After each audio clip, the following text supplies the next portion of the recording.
Olá, povo de Deus, tudo bem com vocês? Cronograma, Bíblia todo dia. Hoje, com muita satisfação e alegria no Senhor, é que nós damos início a mais um livro, nosso terceiro livro estudado, Lucas, Evangelho segundo escreveu Lucas, capítulo 1. Nós vamos ler hoje todo o capítulo 1, que é uma introdução, e também lembrando a vocês que essa semana eu vou estar disponibilizando a compra da apostila de Lucas. Nós já temos a compra da apostila, a venda da apostila de Marcos e Mateus. Se você não adquiriu ainda, você pode estar adquirindo as duas, o combo por R$19,99. E Lucas, quando sair também, eu vou lançar aqui o valor, tá ok? As apostilas, elas ajudam bastante, porque tem coisas que aqui no áudio eu falo rapidamente, eu não consigo me esticar tanto para que o áudio não fique tão cansativo. Tá? Então, se você puder adquirir a apostila, eu indico para você. Então, a introdução, quem escreveu o livro, quem escreveu tá na cara, né? Foi Lucas, Dr. Lucas. Mas para quem, a época, tudo isso vem na apostila, tá? É interessante que Lucas, ele aqui no capítulo 1, fala sobre o nascimento de João Batista, como nenhum outro evangelho fala. Ele, traz aqui essa observação sobre João Batista. Até agora, tanto em Mateus, Marcos e agora Lucas, nós vimos falar sobre João Batista, que eu já expliquei para vocês, que foi o precursor de Jesus, veio antes para preparar o caminho, deu início à pregação, a mesma pregação que Jesus veio para pregar, ele também pregou: arrependam-se, pois é chegado o reino dos céus. Ele batizava. Nós vamos saber que a Bíblia diz que o Senhor mesmo não batizava, quem batizava eram os seus discípulos. E antes disso, quem começou o batismo foi João Batista. João Batista batizou Jesus. Tudo isso nós vimos em Mateus e Marcos. Mas é interessante que Lucas, ele traz de uma forma mais detalhada sobre como o Senhor alertou a Zacarias, pai de João Batista, que João Batista iria nascer. Nós vemos aqui também a história do relato de que Zacarias e Isabel já eram idosos e não tinham filhos, e como o Senhor ali também milagrosamente operou milagre na vida deles, trazendo um filho. É interessante que no versículo 15 vai dizer assim: pois será grande aos olhos do Senhor, ele nunca tomará vinho nem bebida fermentada, ou seja, ele seria consagrado ao Senhor, e será cheio do Espírito Santo desde antes do seu nascimento. Olha isso, será cheio do Espírito Santo desde antes do seu nascimento. Fará retornar muitos entre o povo de Israel ao Senhor, o seu Deus. E irá adiante do Senhor no espírito e no poder de Elias. Por isso que eu sempre expliquei para vocês, quando as pessoas confundiram João Batista com Elias, muitos achavam que João Batista era Elias, que havia retornado. E eu explicava para vocês, João Batista não era Elias, não era a reencarnação de Elias, até porque a Bíblia não apoia esse pensamento de reencarnação. Nós não temos o poder de reencarnar. Aqui é porque no mesmo espírito, no mesmo poder que o Senhor derramou sobre Elias para usar ele, também derramou para usar João Batista.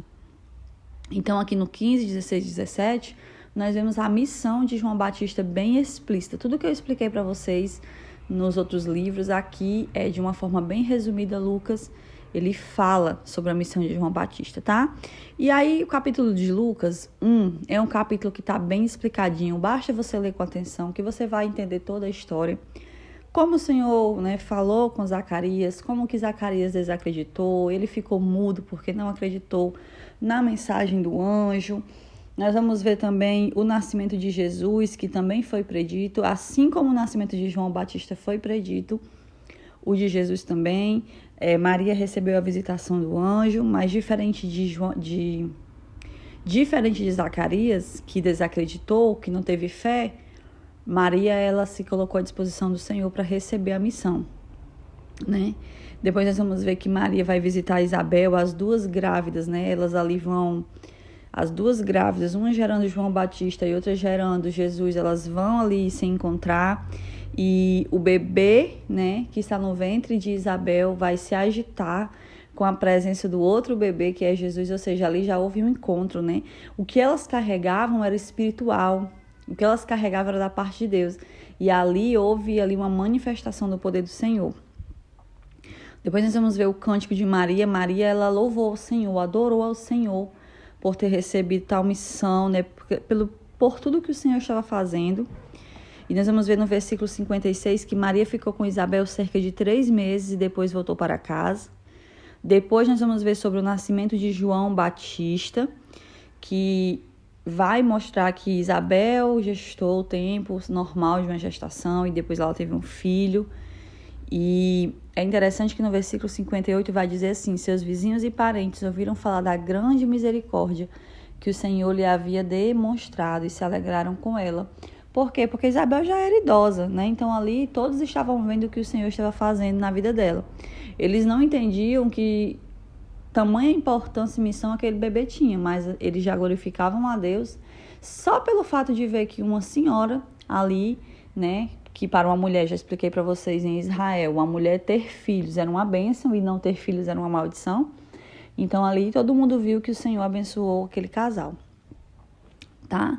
Depois nós vamos ver que quando Zacarias, ele coloca, né, o nome de João no bebê, e ele fizeram sinais a Zacarias, que estava mudo por não ter acreditado na mensagem do anjo. Quando ele coloca o nome do menino de João, certo? Imediatamente, no versículo 64, nós vamos ver que imediatamente sua boca se abriu, sua língua se soltou e ele começou a falar, louvando a Deus. Todos os vizinhos também ficaram cheios de temor, viram tudo aquilo. E aí também Zacarias, assim como Maria, também trouxe ali um cântico, né? Uma adoração, um louvor ao Senhor por tudo que Deus estava fazendo. E aí no versículo 80 nós vamos ver que diz assim: e o menino crescia e se fortalecia no espírito e viveu no deserto até parecer publicamente a Israel, né? Aqui nós estamos vendo sobre João Batista. Versículo 76 também diz assim: e você, menino, será chamado profeta do Altíssimo, pois irá diante do Senhor para lhe preparar o caminho, para dar ao seu povo conhecimento da salvação, mediante o perdão de seus pecados. Então, como eu falei, Lucas aqui está bem explicadinho, não tem o que ficar dúvidas, basta você ler, reler, né, buscar o Espírito Santo para te revelar, que aqui você fica conhecendo a história do nascimento de Jesus, a história do nascimento de João Batista, o precursor de Jesus, tá? Deus abençoe vocês e até amanhã, se Deus quiser.